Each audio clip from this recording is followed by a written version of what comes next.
Hello everyone, how are you doing? So, just with a show of hands, how many of you are familiar with the term VO2 max? Wow, okay, a decent number of you. Looks like we got a fit group today. Now, I'll ask, how many of you know what VO2 max stands for? And broader, how many of you know what it actually is? So today, I'll be discussing with you and informing you about VO2 max to clear up this unfamiliarity and potentially teach you some tips on how to improve it yourself. According to a study by Tricia Scribbins on the effect of training intensity on VO2 max, a 1 MET increase, which is basically the unit for VO2 max, I'll talk into it a little bit later, corresponds to a 10 to 25% increase in overall health.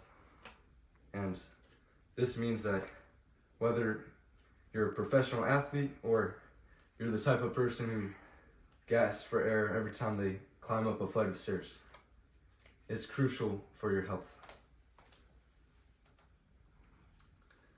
And today, I'll be discussing some general info, then I'll talk about how to measure it, then some of the techniques and the benefits, and then finally I'll talk about how you can improve your VO2 max. So starting with the general information, what is VO2 max? So VO2 max is the maximum volume of oxygen your body intakes when you exercise. And this is usually in a form of aerobic exercise. And it's measured in the milliliters of oxygen per minute per kilogram of body mass. Now, there's two methods in measuring it. You can use lab equipment or you can use at-home equipment. So lab equipment is obviously far more precise. However, no lab equipment is more accessible, and both of them are viable ways to measure your VO2 max. So starting with lab equipment, we can see this guy in the top right. He's hooked up to a heart rate monitor.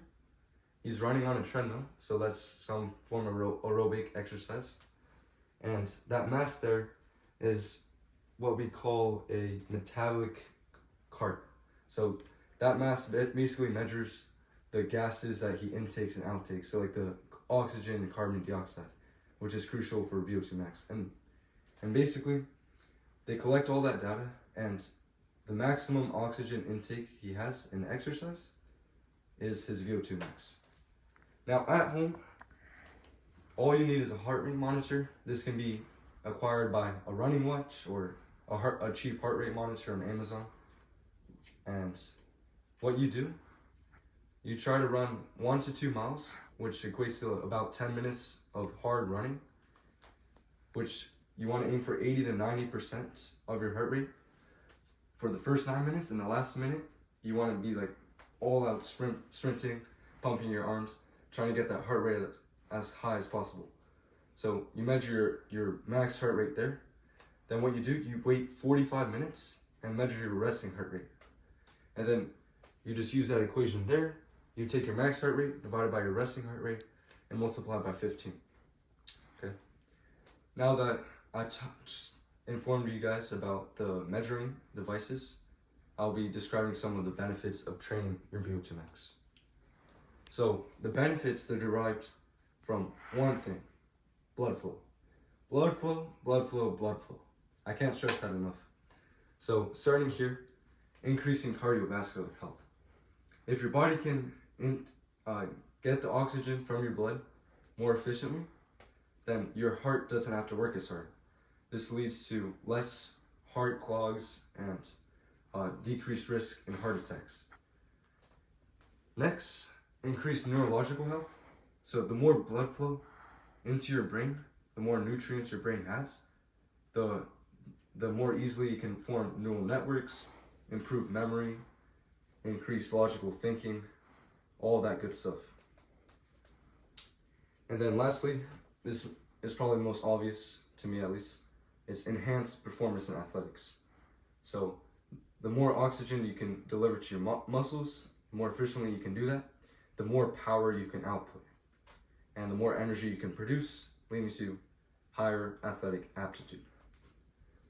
Now, you're probably thinking, I described some of the benefits, so how do I reap these benefits? How do I improve and train my VO2 max? Now, I'll talk about some specific training and some more general training.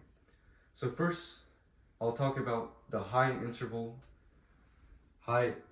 intensity interval training, which is described in this top chart here.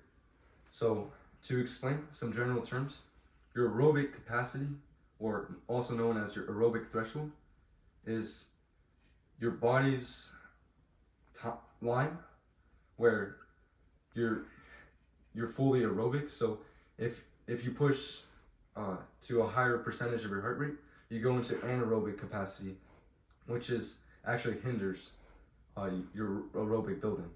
So you can do like intensity training, which is like, in this example, it's 6 minutes hard, 2 minutes easy, and you repeat that. So you're going above and below that line to improve your aerobic capacity. Now for some general info, this is applied for the average adults. So if you don't like running, you can do swimming, cycling, even jumping rope. Just any form of aerobic capacity to get your heart rate pumping is beneficial. Now to summarize, hopefully I informed you guys about what is VO2 max, some of the measuring devices, the benefits, and how to improve your VO2. My sources, and thank you very much.